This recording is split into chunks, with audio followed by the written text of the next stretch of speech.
29 years వీళ్ళ గురించి చెప్పాలంటే వీళ్ళు చాలా ఇంపార్టెంట్ కేసు మనకి.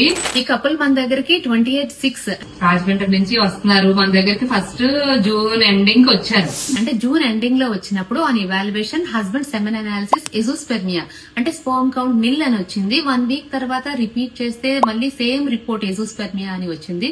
సో ఇమీడియట్ గా మనం male hormones and ultrasound scrotal Doppler పంపించి based on that reports we immediately started male medical hormonal management start చేసాము. Along with diet, life style and fertility yoga తో పాటు స్టార్ట్ చేసి ఎవ్రీ 4 వీక్స్ మనం semen analysis అనే review చేస్తున్నాం. కానీ 30th 10 it improve to 17 to 20 millions with 50% mortality. So immediate గా మనం శాంపిల్ ఫ్రీజింగ్ చేసాము. 4 శాంపిల్స్ ఫ్రీజ్ చేసి హస్బెండ్ షార్ట్ టైం ఇండియాలో ఉంటున్నారు కాబట్టి IUI సైకిల్ ప్లాన్ చేసాం.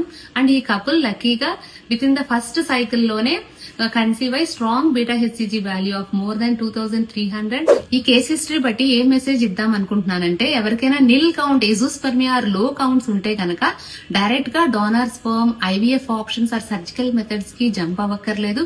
ఇలా proper male hormone evaluation and male medical management along with diet, life style changes చేసుకుని minimum at least 3 to 4 months time మనం హస్బెండ్ కి రెస్పాన్స్ చూడడానికి ఇవ్వాలి.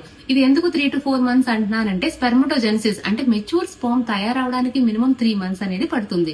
ఇలా ప్రాపర్ అప్రోప్రియేట్ ట్రీట్మెంట్ ఇవ్వడం వల్ల మనం స్పర్మ్ కౌంట్ నిల్ నుంచి నార్మల్ పారామీటర్స్ ఇంప్రూవ్ అయ్యే ఛాన్సెస్ మనం 30 to 40% మందికి చూస్తాం. So that they can try naturally or IUI options rather than jumping to the other options.